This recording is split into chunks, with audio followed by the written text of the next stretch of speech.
week.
A few years ago, members of the iRacing V8 Supercar community came together to articulate an idea.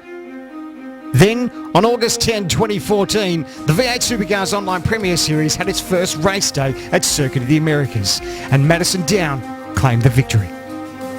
Madison Down, the winner. Phil Sells second. Hampstead third. Your podium. And Sean Kelly not far off it in fourth. But what a result. What a race. This first test season, however, would go to TTL's Richard Hampstead. 2015 was a defying year in V8 Scops, the first year-long championship in iRacing V8 Supercar history. The season was filled with many highs and lows. Few drivers were triumphant, most faced heartbreak. Young gun Jared Philsell was crowned our champion. But in 2016, it's a new championship and a new opportunity for our passionate sim racers. To TTL's Richard Hampstead.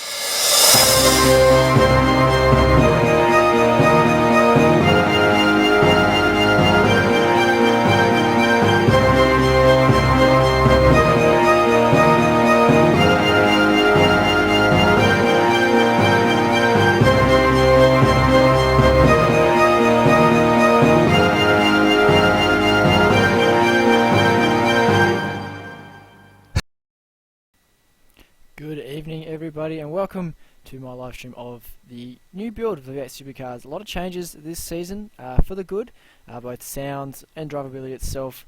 So what we're going to cover tonight is just basically what's changed and what you need to know to get your head around the new car. Now I'm going to call it the new car throughout the stream just for ease of terminology, and the old car is what we ran about a week ago. So we're going to start off running through the release notes and then we'll get out, have a look at the baseline setup, give you some pointers on where to go with that setup and what you can do to the car to make it go quicker, but bear in mind baseline is pretty good. So we'll crack on into the release notes, because even though it's not a big section of release note itself, there's a lot of juicy details in there that we can get our nuts and guts into and have a look at it. So here we are with our release notes. As you can see, the baseline setup has been updated, obviously, and we'll have a look at that later.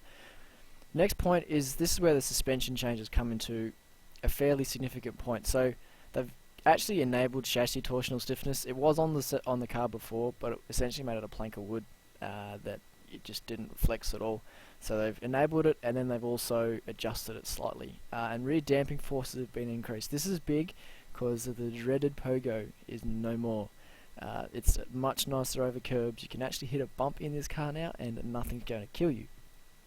Spring perch offsets, I'll come into this later when I talk about the setup, but this is something that's on most of the modern cars now in the iRacing service. V8s was lagging behind it, and previously we had the shock deflection value displayed in the setup screen, but you couldn't actually really adjust it at any degree. So this now lets us do that, and of course they give you a recommended value from the physics guide iRacing or what to use for your shock deflection.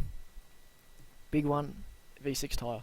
Finally, we're on the V6 tyre. It's only taken about a year and a half of nagging to get the V6 tyre on this car, and thank God it's there, because it's a great tyre now. It is a bit sketchy for the first couple of laps, as they say in the notes, 3 laps to get it up to temperature, but other than that it's a pretty good tyre, and looking forward to racing it, at least this for the next until they get the 2 V7 tyre.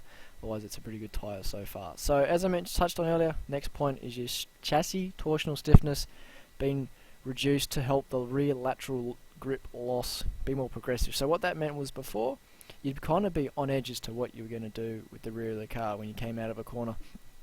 One lap you'd get on the throttle at the same point and it'd be fine. Do the same thing the next lap and it'd just snap loose all of a sudden. It's what this setting's done is it's made the grip go from 100% to 0% a lot slower. Previously it was just grip and then all of a sudden no grip.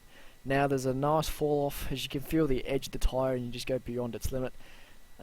And it's also made it not so stiff in the rear, so it will feel a lot softer when you drive the car now, which is why they've gone a certain way with the baseline setup. It does feel a lot softer, which is good, and that's what helping with the curb riding. PBR shaders, not a big one, but graphics, if you like your eye candy, PBR shaders will look good for screenshots and stuff like that.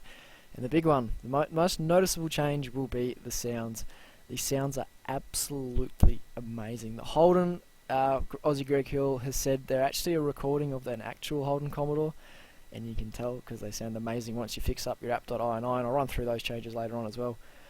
The Falcon, it's not a copy-paste Holden sound, and it's not to the same detail that the Holden's gone to as well. It's just they've given the new gear change, transmission backfire and rev limiter sounds to the Ford. Otherwise the engine still sounds the same, but the Commodore sounds different entirely from before. So that's basically it in the release. So it's not a lot of juice in it really.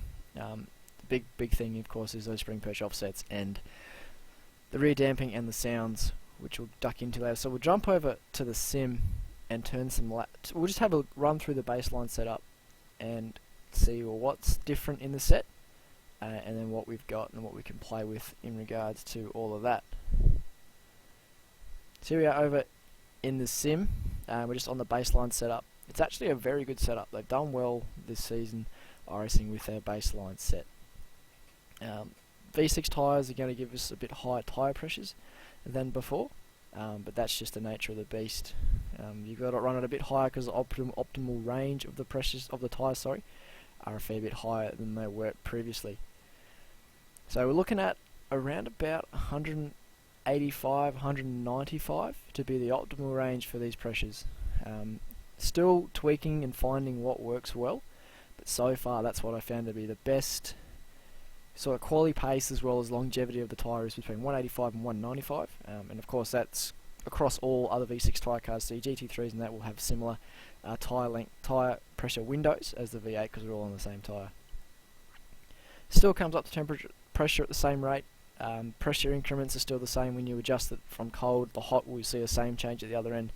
The only real difference is they come up to temperature a lot slower. So the pressures rise same rate, but the temperatures don't come up as quick. Previously with the V5, it was an offset. The tyres would be on to temperature within about a lap, but it would take about 3 laps for the pressures to come up to where you wanted them. Now they all rise together, so you'll be hitting your ideal pressure and your ideal temperature at about lap 3 to 5, and that's when you're going to see your fastest lap. So for a cold track, it's pretty sketchy for that outlap, and even on a warm track, it's pretty sketchy for the first few corners, as we'll see when we do a couple of laps of Oran Park, just to show a few things off. It does feel sketchy. The rear grip's not there, doesn't turn as nice, but once it comes on great, and the car is wonderful to drive now. So we'll duck across to the nuts and guts of the setup, which is chassis and suspension components. So not a lot has changed here at all, really. It's all pretty stock standard. The only difference in what you can change is spring perch offset, but the baseline is pretty different. Before they ran a very soft baseline setup, and we had to run the car very stiff to make it work because of the way that the car was, and that's where we got the pogo and all those funky things going on. Now iRacing have stiffened the car up, and I believe the alpha testers gave them a setup that worked well, and well done to the alpha testers for getting this sort of baseline setup on the car, because it is actually pretty bloody quick. Struggling to actually find a setup that goes quicker than this at the moment. Baseline is the place to go. If you're usually one of those guys like, oh, baseline's terrible, I'll throw it out and just hope for the best I can wing a setup myself. If you're stuck for a point, baseline is a great starting point to go to for where you want to build your own setup. There's a lot of good tips baseline gives when you look into it about the direction this car should go with regards to setup. So the front's all the same. They've gone a lot further forward on their brake bias on the baseline, and I'm finding that's because it's a lot harder to pull the car up with the way they've got their baseline now. It doesn't lock the rears as much, and you can feed it gears a lot quicker now, which is wonderful because I like to feed the gears quicker. You couldn't do it in the previous car because you got a lot of comp lock. You don't need to blip as much. It's just a much more drivable car, but the front brake bias, it just adds a bit of stability, and it pulls the car up a bit better than so I wound this back to 46.1 when I was trying baseline, which is what we used to run, and it didn't stop as nice. So the car doesn't stop as well, but there are a few setup changes you can make to get it to stop where it used to. But brake bias, not a real factor in that. It's not locking fronts as much because it's got a bit more roll in the body. It's just generally a nicer car to drive than previously. The roll center, they've gone to low. If you watch my previous setup guide as well, you would have seen I ran low and high roll center, so low on the front and high on the rear. They've gone to low on the front, and they've still got high on the rear down here. So they've gone and followed sort of that suit. Roll bars 4 and 5. That's very similar to the 3.6 bar I run, and that I also recommended that if you followed the last setup guide that I ran there as well. So there's that as well. Not a lot of change in the sort of the finite points at the front and rear of the car. Big notice is though they run a lot less toe on the front of the car than they did previously. So it's a change we made in sort of the last season. Yeah, the last season before they released this build was when we put out the the low toe we found worked. So they've gone down to lower toe on the front under -2, which is pretty much ideal for what we want, and it's going to work well. It'll give you a bit less initial point, but it'll make the car stop nicer than all of that, and everything will run nice. So I just had an issue with the stream on my end. Try and get that working. Yep, all good now.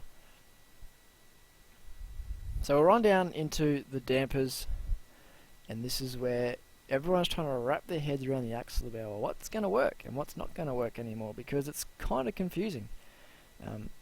Everything's changed to a degree because it's got a lot softer.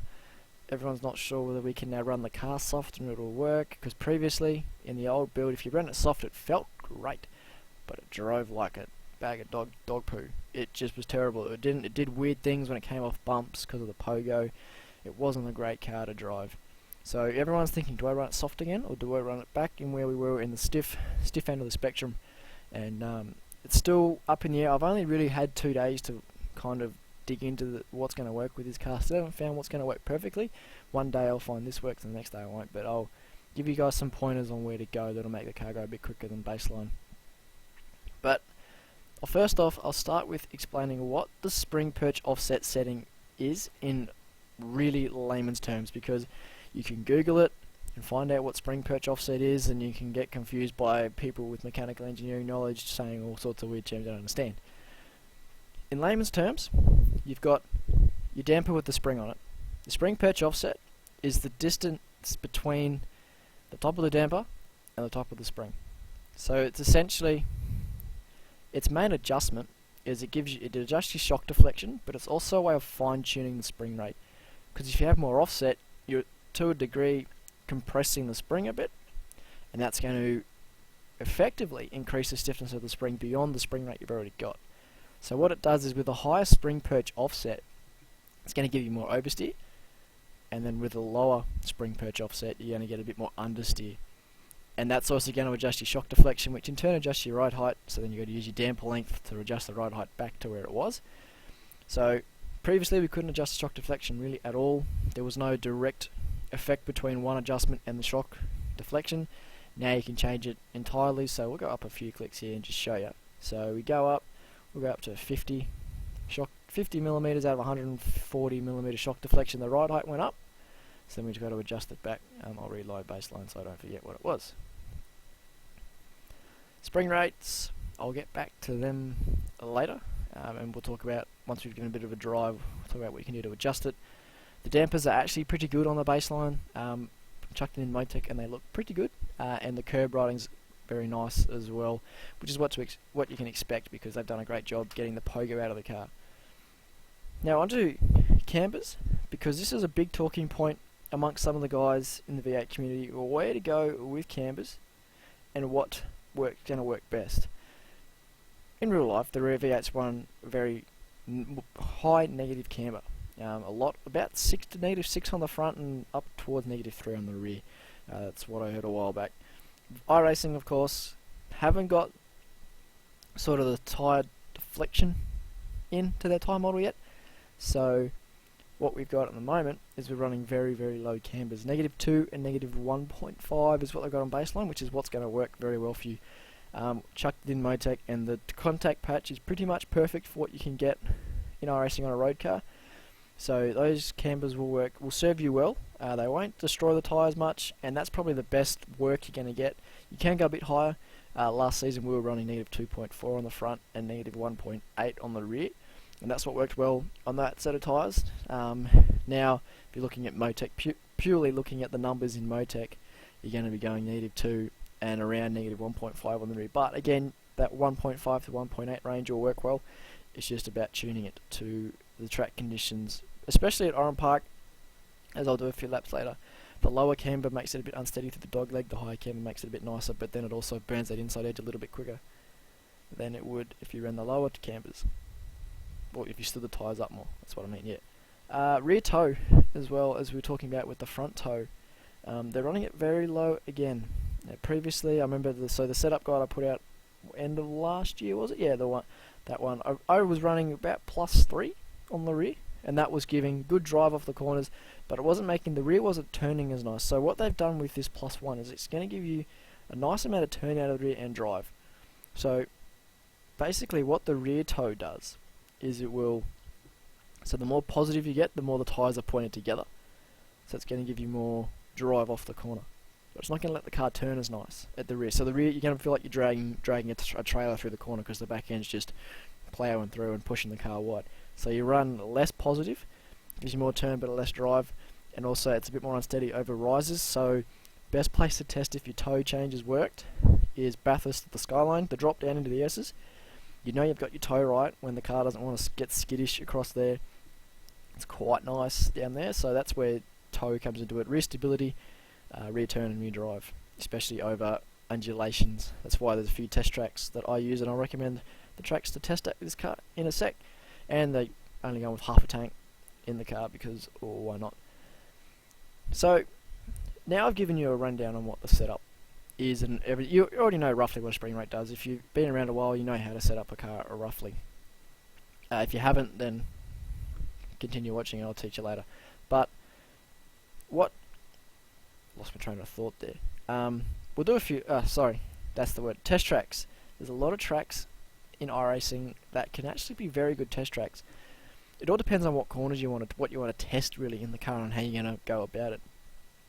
Personally, my 3 test tracks, well, I've got 2, I think a third one's coming in my mind, but Montreal and Bathurst are the 2 I usually use, and the third one I'm finding is working well is Oran Park. So Montreal works well because it's good for testing how well your car stops, and also how well it handles those like sort of awkward second gear, third gear chicanes, and then just those half throttle corners. So you got that sort of canyon corner after the second chicane, where it's just that long right-handed and about third or fourth gear. It's good for testing balance in those sort of corners and traction where you've still got a bit of steering lock applied. Bathurst is good because it's got all the things Montreal's got. It tests your stopping, tests your slow speed performance in regards to turning, braking and drive. It also tests how well you can get the car to roll through a corner, so your mid-corner speed across the top, how well it flows. You can get it, test how well it takes curbs, especially down Skyline through the S's and the dipper. If the suspension's not right there, you're going to know about it. And it's also good for testing how well the car handles undulations. So you've got your drop into the S's, and then into Forest Elbow is another one as well. It's good for that. Oran Park is very similar to Bathurst in regards to testing the undulations of the car, especially through the dogleg, across the bridge, and into turn 1 is good for testing rear stability. And then of course your point. This is Oran Park's a very pointy and drivey track, so you can test here what's going to work well to get the car to turn and to drive at the same time. So that's what you're looking at for Oran Park as the 3 test tracks. So if you missed that, Montreal, Bathurst, and Oran Park. So that's why we're at Oran Park tonight because it's a short lap, so I can't really stuff it up, and I won't get slowdowns at Montreal. I won't get slowdowns because I'm not at Montreal. So that was the big thing. I would have gone to Montreal, but I would have got a few slowdowns. So we decided to come to Oran Park. But what we're going to do now is get to the moment I think you've all been waiting for, is the new sounds. I'm not going to do it in the Commodore because Ford's terrible. And also the Fords didn't get really a good juicy sound update, unlike the Commodore did. So Greg Hill, who's the sound guy at iRacing, went out and he's recorded a Commodore, and he's done this quite well. So as you can hear, there are the new idle sounds. They sound absolutely wonderful. Loving them to death. The car sounds amazing, and that first gear sound, that sounds wonderful. So he's likened the gear change sound to a baseball hitting onto an empty tin can, and sort of the rev limiter backfire sound is to bolts in like a can that you just shake around. So we'll give it a bit of throttle.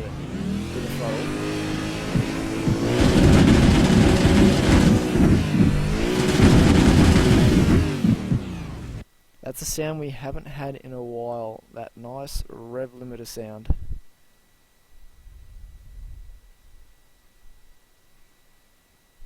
And I don't think there's actually any game sound coming through.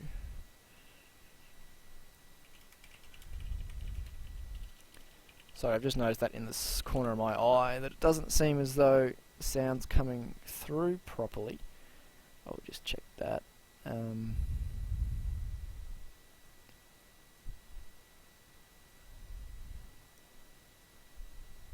Sorry for this. Of course, first time streaming properly. There's actually any game sound coming through. So no, I've just said all those wonderful things for nothing.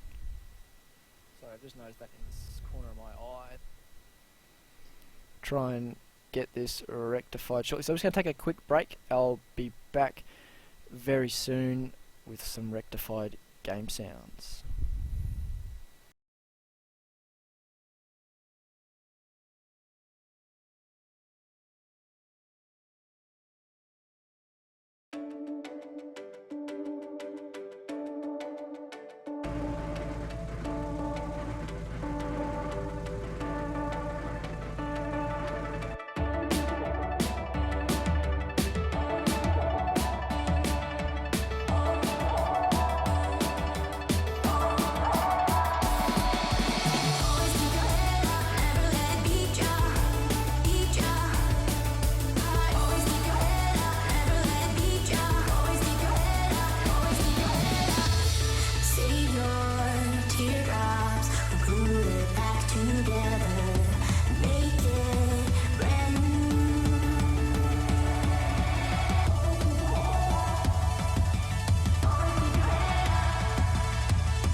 Whole mic's been muted the whole time. What an absolute bellend. I'm sorry. At least you got to hear the sounds. And I'll go through entirely what I just said before again. So what I'm going to do now is we're going to run through what you can change to the baseline setup to make it feel better from what we've done previously. So if you've seen the previous setup guide I did, which was about October last year or something like that, have a look at that because a lot of the points are still relevant. I'm not going to cover them all off in here. I've already sort of covered a few, but you know, I'm not going to cover everything off. And then we're going to go into what's going to change, and then run through a quick bit of sort of looking at Motec to see what will work, what you want to look at. If you want to get into that detail, you can. You don't need to use Motec or put that out there, but it does help if you want to really get good at building setups. So it's 34 degrees on the track in the server, but that's going to make it no fun for the points I want to prove here. So we're going to pretend it's 44 and we're going to go to a hot spring set. So if you remember previously, my hot spring set was 150 fronts and 170 rears, and then warm was 160, 160, and cold was 170, 150, because we're all about switching the balance of grip between the front and the back as the temperature changed. It's still the same, however now the front's got a lot of grip. It's actually overpowering the car, and that's why you're getting sort of, it pulls the car around, then the rear grips up, and then the front just doesn't know what to do. So we're trying to take some grip away from the front of the car while giving the rear that bit of softness it needs in this new build to behave the way the iRacing want it to behave, and it's working quite well. So general rule that I found so far is flip those spring rates I initially had previous build. So hot will be 170, 150.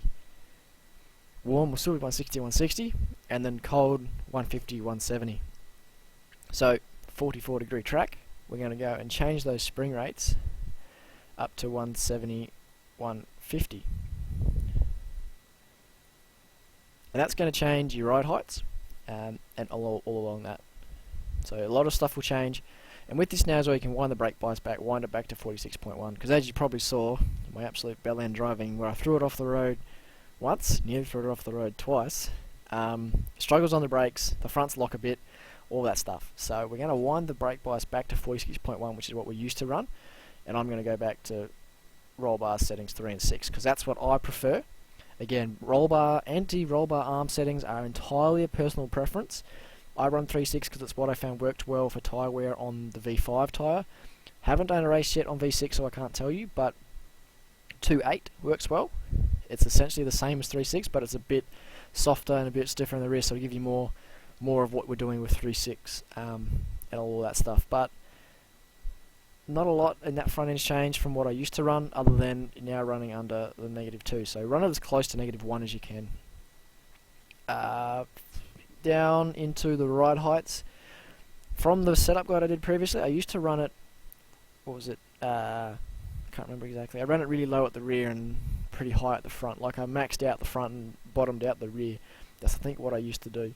To change that now, I run 110 at the front and 135 at the rear. Reason behind this is maxing out the front and minimizing the rear.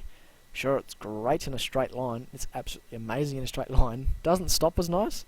Doesn't turn in as nice, and that it drives off well, but there's no good having a car that drives off the corner if you can't get to the corner well. So what this does is it's a bit of a balance between the two. So it's not as good in a straight line, it's still pretty good. In the draft you'll get a nice decent toe and it'll be great, but by yourself it's pretty average. It'll brake well because the rear end's up in the air a bit more, and because I took a lot of the comp lock we used to get out of the car, you don't need to run it lower so it doesn't lock up the rears. You can run the rear end higher and get away with a lot less rear locking than previously. And then it also gives you nicer point because the rear end's up in the air again. That's why with quali sets, when you take the fuel out, the rear end gets a bit higher, turns in nicer, bit more point, and the drive's not as good, but it's within a very workable range. It's still up there with pretty good in around the 110, 135 ride heights range. So we won't adjust the damper lengths to get the ride height though, because what we need to do is adjust the shock deflection first. So iRacing recommend no lower than 40 to 50 millimeters out of 140 for your shock deflection. So bearing that in mind and what I said about spring perch offsets before, where higher settings gives you more oversteer, you're looking for turn out of this car at the moment. There's a lot of understeer by nature in this car, and you try and manufacture some turn to make it go quick, at least for me. So what I've done is I've just gone 70 Newton millimeters at 140 front and rear. Just leave it at that, and that's what I've been working at with the moment, because again I'm still fixing and finding a few things with the car. But that's what's been working well for me so far. So we're going to bring up the shock deflections. This is going to give us a nice big change in ride heights, and I wish I had some speed up tech with Benny Hill music so you could see this comedic clicking of buttons. But I'm going to bring it up to around about 70. Ooh, almost there. Yep, there we go.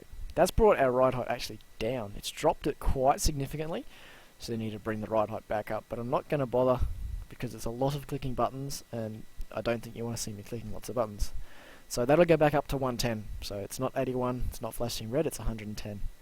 The bump rubber gap, and that's the setting I kind of brushed over before, because all it is essentially, the tooltip will probably tell you, because I'm not great with remembering it off the top of my head. So amount of damper travel before the bump rubber is engaged. So that's 13 millimeters of travel before the bump rubber starts to engage, which is essentially the bump stop. But haven't found a lot. Again, I haven't experimented a lot with shock deflections. I've kind of just run it middle of the road, just to take a variable out of testing, which is what you need to do a lot of, is just remove as many variables as you can, because there is a lot in a setup. So I've left shock deflection as it is, but figured out kind of what it does. I haven't played with it a lot, so I don't know how it's going to affect handling, but I have a rough idea. So I've left it at 70.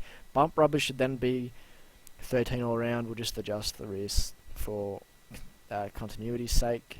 So we'll bring them up. They should always be at the same value as well. Otherwise, you're going to get funny corner weights. You'll get a bit of the cross weight won't be right. And cross weight, even though it seems like a bit of a null and void point, it does make a difference.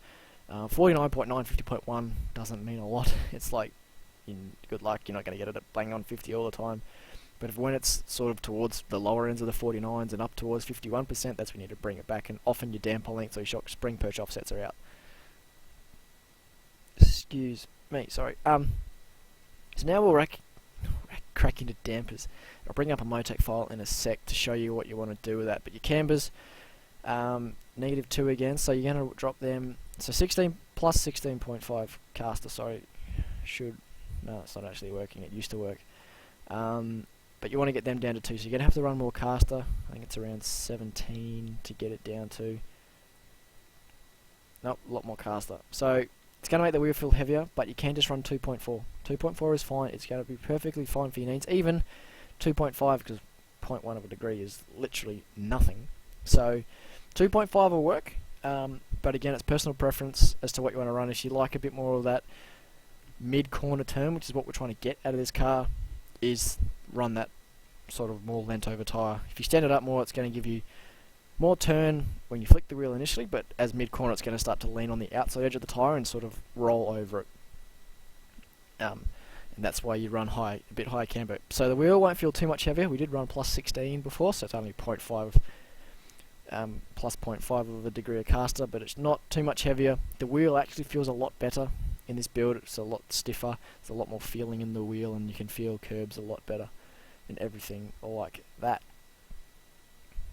Down to the bottom, so we've put it to 150, we've adjusted the same there. Toe, 1.5 is actually a good spot to start it as a baseline for sort of adjustability.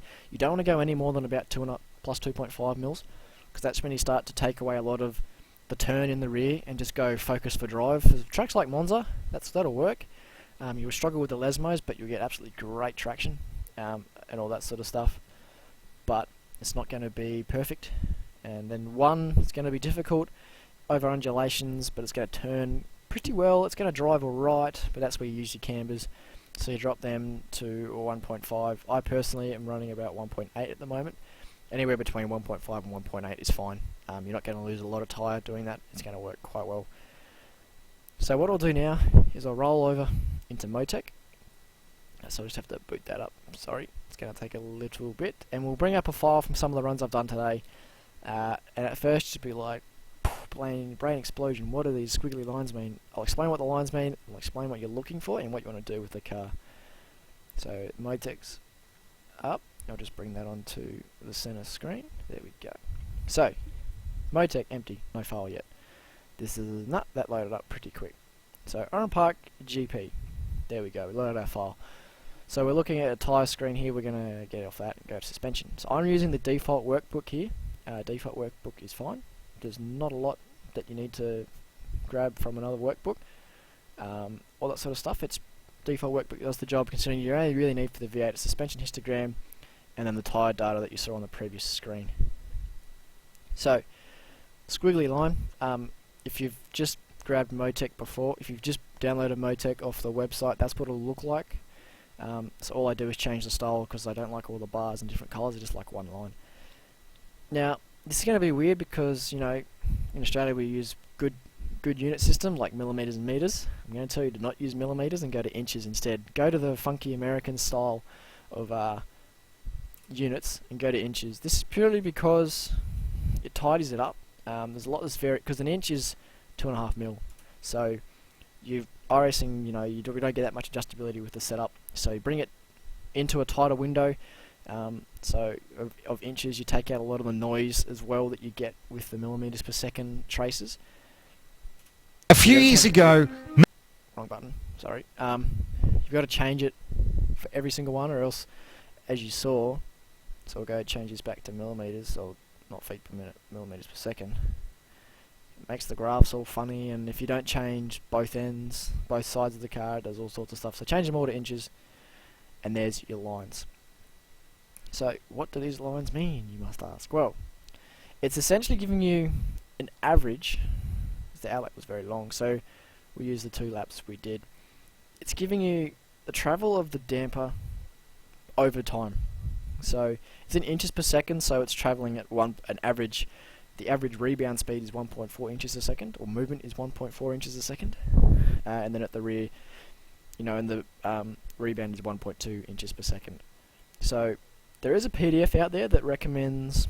It's good for all, relevant for all cars, all of this as well. So if you're not just a V8 driver, take this note on board. But it recommends you get it below 1 inch per second for everywhere. However, you physically can't get the rear below 1 on this car. I've tried. I went to full max on the rear springs, doesn't do it. Went to full soft on the rear springs, doesn't do it. So you're stuck. You just got to take what it gives you and adjust accordingly. So what we've seen. So I'll roll back to baseline setup quickly, just so you're not confused by all my different spring rates and it all kind of makes sense. So what we've done is that Motec screen here, so all of this is telling me what's going on with all of these dampers here. So what it's telling me is, so we'll look up in these sort of percentage areas up on top, so we'll look at the top left mainly, just for this, so see if we can. No, I won't bother trying to zoom that in. I'll break something probably. So, if you can read those numbers, that's good. If you can't, I'll read them out for you. So, we're looking at the front left of the car now, specifically, so we've got an idea of what to do.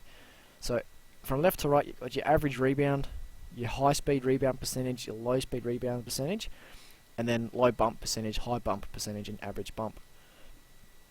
What you want to do is you want to try and get those percentages on the low speed as close together as possible, well, as practical. So within about 0.5% is perfectly acceptable, because there's always variations in how you take curbs, where you brake, how you steer. There's always little variations in what you do each lap that's not going to make it perfect. So within about 0.5, 0.8% is alright. When it gets outside 1% difference, that's when you need to make a change. General rule is, if there's a difference, so the front left we've got a difference of say 4% between the bump and the rebound. The bump needs to be is doing too much work, so it's moving too far. So it's moving 1.4 inches in a second, whereas the rebound's only moving 1.2. So what you need to do is need to limit how much the bump is moving by stiffening that damper. So 1% difference equals 1 click. So 4% difference equals 4 clicks. So what we do is you go back into iRacing and go 1, 2, 3, 4. Ta-da! This is where the magic happens. That's what you've got. So then you go do it to the other side, so front right, it's another 4% difference. So go back in, 1, 2, 3, 4. Go back to Motec, look at the left rear, there's a 1.7% difference, so we'll go with only one click. However, this time the rebound is moving too far. The rebound's at 1.8, the bump's at 1.7. So now what we do is we raise the rebound by one click because it's out by 1%. It's at 18%. The bump's at 19.7. So bring up the bump by one click. And same with the other side. Bump's too soft by about 2%. So up by 2 clicks. Now, for someone like me who's been doing this voodoo magic for a little bit, it makes sense what I'm looking at. However, if you're new to Motec or you've never actually seen the bloody thing before, it can be confusing. So, a few general rules with Motec. If you've got a pen and paper, good to write them down. If not, just hope you have a good memory. If it's a lower percentage, you need to stiffen that side of the damper. So as we saw with the front, the rebound had the lower percentage, so it was doing less of the work, or less of the movement. So you need to make it do more movement so it balances it out. Because essentially, the rebound side of the damper's doing too much, so you're getting more hang out of the damper than you're getting more compression. So you stiffen it up, get it to do more compression work, brings the two percentages together, and it'll bring this curve here more towards the center. You want to get a nice smooth peak, so it runs like that, sort of dips in there, you get a peak around this center line here, drops out, and then just moves away nicely. So essentially we're standing this up a bit, so it's like the leaning tower of Pisa at the moment. It's just falling over, leaning on its hand, falling asleep. We want to wake it up, stand it up, make it look nice. So we've done that, and then go out for another run. This can be pretty quick once you get it down pat. You just keep doing that, go for a run, come back in. So we'll go through. I'll grab I won't go through another set of data. I'll just go through what you need to do next. So now we need to imagine, put again your imagination hats on, that we've already done a run with these adjusted one set of adjustments. Come back in, put the next run in Motec, and again so you've got exclude your out lap and your in lap because they can be funky sometimes. You just get your 2 laps that were timed, and then run this again. However, this time we're softening the side of the damper that's doing too much work. So again, we're looking for that percentage difference between the two sides of the low, so bump and rebound. So on the front, what you'll be doing this time around is softening the rebound, and on the rear you'll generally be softening the bump. So again, we've got 4% difference again, so we'll just drop that by 4. And same on the rear, drop it by 1, drop it by 2. Yeah, I did that right. So that's going to give you, that first run, you'll probably find, once you've adjusted those dampers, about 3/10. And I'm not even joking, you will probably find 3/10 instantly. Don't take word for it, but that's what I've sort of found in my time doing this, that you'll find speed pretty much straight away if you've got these dampers right when you adjust them. And then you come back in the next time, and all it does is steady up the car. So the car might feel a bit unstable, but it'll be quick. Second time run through Motec stabilizes the car. You then do another run, then come back in, run the data through Motec again, and then you just tidy it up. The tidy up process is a bit fiddly. I won't go into too much detail on it here right now, but you will see that just those 2 runs through Motec, you'll find 3/4 straight away, and that might be what you're looking for. If you're someone who's mid-packish or new to the car and you're trying to find that leg up on those guys around you, this might be it. But it's all about whether you want to do it. You don't have to do it. There's still always the click and hope it works method. So Chris Hinton, I will put a link to Motec. Give me a sec. I'll find it, and then I'll whack that link in the comments on the V8 Scops page. So that's pretty much it with Motec and the setting up of the car. There's not a lot that has actually changed. It's just the drivability issue. I said it on the forums as well. The car, they've made it more drivable. And it sounds nicer. It takes curbs nicer. That's really about it. You've only got to adapt your setups to suit the new way it's done. So it's a bit stiffer at the front and a bit softer at the rear than what we used to run. But otherwise, the car should feel the same once you bolt these settings on. It's not a lot that's going to change the pecking order. We all thought potentially this would be a big game changer, but it's not really. It's actually quite nice to drive. The guys will pick it up straight away. Already, the pecking order seems the same from the sessions I've been in. Everything's going to plan. So that's sort of all I've got to say about the new build.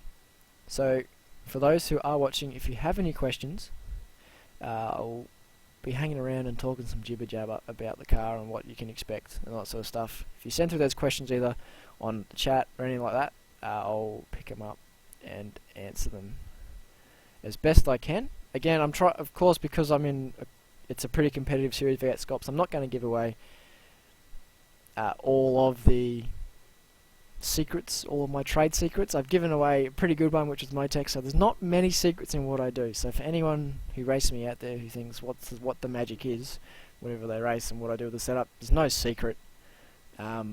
It's all out here right now. There's a video from before and a video now about what I do.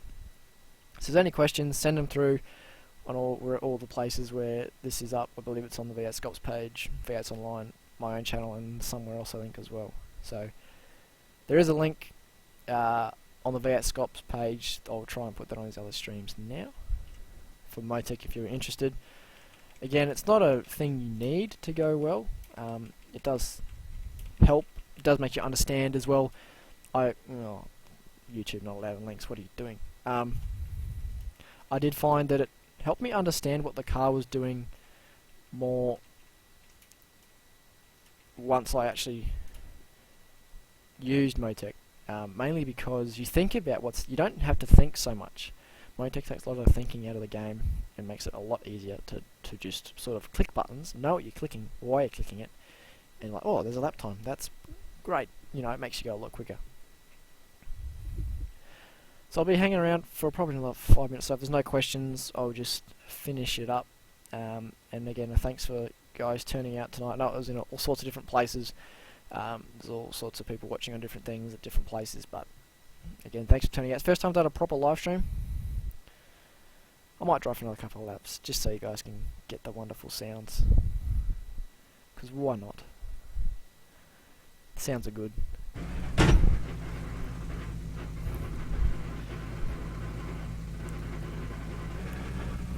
We'll actually bang on the limiter for a bit and do a bit of a mock race start at the end of pit lane, just because it actually is a bit harder to start now as well.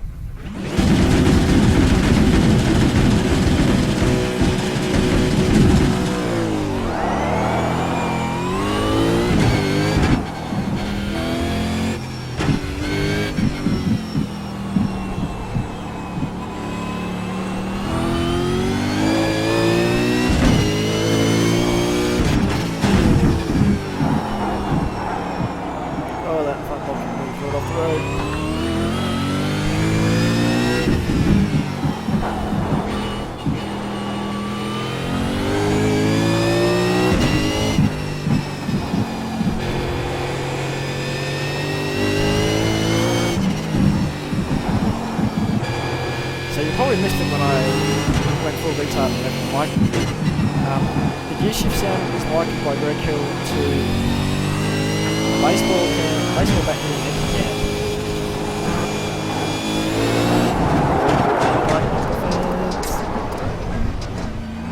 They say you cut the cord. You have to slow down and give up the time gained. Do another start, just because why not. And the rev limiter sound, so this one, and this one, I liken it to a bolts in a bucket sort of thing. So, a little bit of bashing.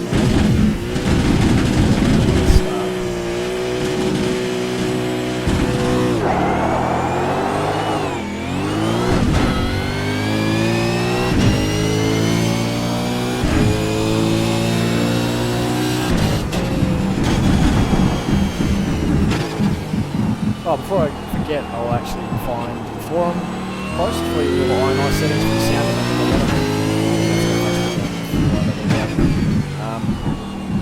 as well as what to do to make the sound better in game, because a lot of people don't feel like the sounds are terrible, or they don't sound what I expect. what do I do? Greg Hill came out and said, guys, the sound really good from the live car.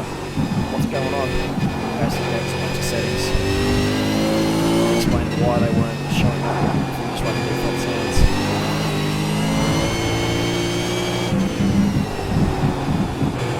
So, pit lane this time.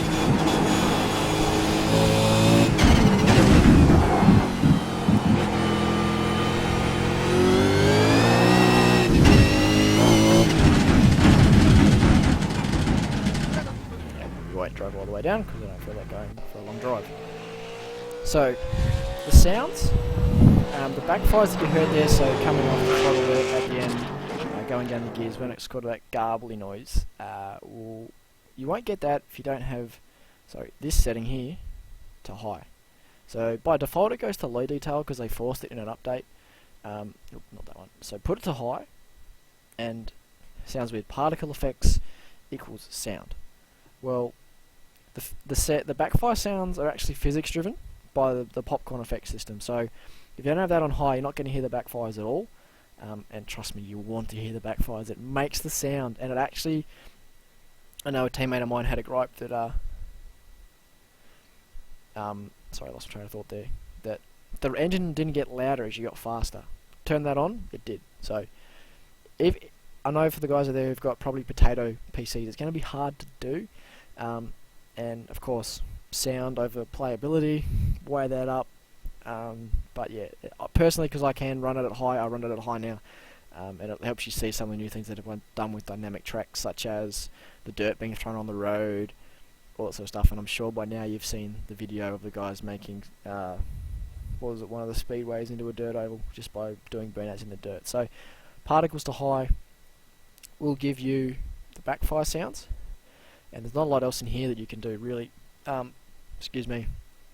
The big one to get the gear clunk is turn your crash sound up, because they're actually a crash noise, as weird as that sounds. So, previously I had all these sort of turned down a bit, engines were lower. I actually turned the engine down because it was too loud, that sort of stuff. So, all those back to zero, turn the engine down a bit so I could actually hear people talking in TeamSpeak. And then crashes sounds, Greg Hill's got them -2.5. I just turned them up a bit again because I want to hear that clunk. It's such a beautiful sound. It's actually made me almost rip a paddle off my wheel because I pull it that hard, because it just makes you want to be aggressive with the car. You get that nice affirmative clunk in your ear when you do it. And that's what I'm loving about these new sounds. But we will go and find the forum post from Greg Hill. We'll just zoom out so it doesn't look as retarded.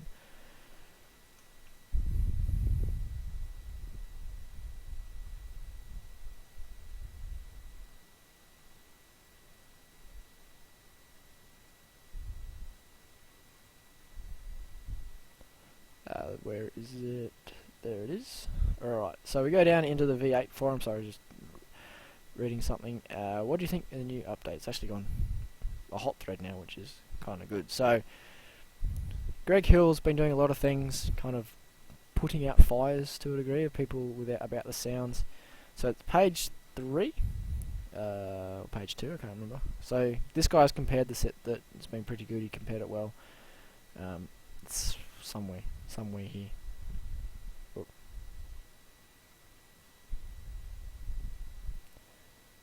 He did put it somewhere. Oh, it's probably on the next page.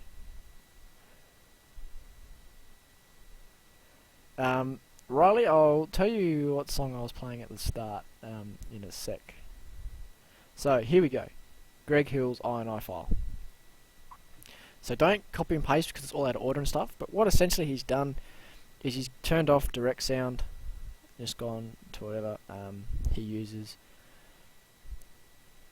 Engine crash noise is the big one. The biggest one though is your sample rate, this setting here. So by default it's about 22050.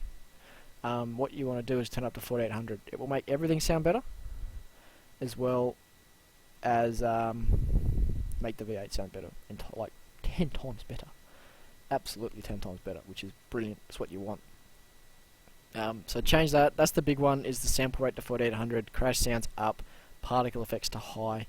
That's basically it that you need to know from that, from what Greg Hill's done there. And if you want to see this guys do the comparison, because I didn't quite show it, it's page 3, about halfway down. I'll actually show it real quick because it's quite good. It's quite stark, the difference between the two. So this is him running it particle effects to high.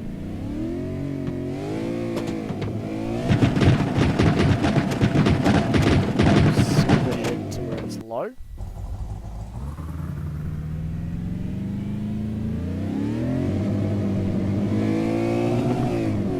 Like that's just like sounds like the old car, which is not what we want. And we'll go ahead on board. So he's particle sounds, surround sound, particles to high, all those changes.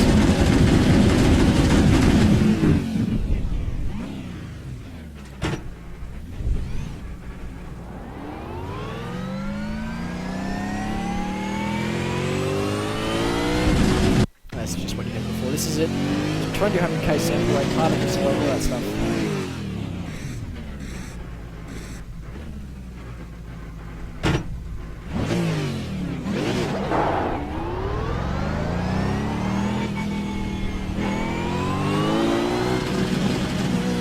So big difference in those sounds there, as you can tell. So sound changes, make sure you do them because this makes the car sound so much better. I know some people are like, I'll just drive the Holden now, because it sounds better. But Ford, unfortunately, you Ford lovers out there, the few of you that there are, you guys didn't get the fully recorded sounds that the Holden guys got. But I drive a Holden, so I don't care. So just see if there's any other questions out there. If not, we might call it a night for first ever stream that I've done properly. So an hour long, bit of rambling from me, a few full retard moments from me as well. But other than that, it's been enjoyable, guys. Thanks for those who rocked up, of course. Try to not give away too many of the trade secrets that I have, that I'm just keeping my little bag of tricks, but also try and keep you guys as best informed to not only boost the field out there, but make guys who potentially are just kind of running on their own feel a bit more confident to do so, not have to rely on people to share sets in sessions, or you know, find a way of getting one that's a bit, you know, sneaky. So anyway, guys, that's all from me. Thanks for watching, and I'll catch you on the flip side.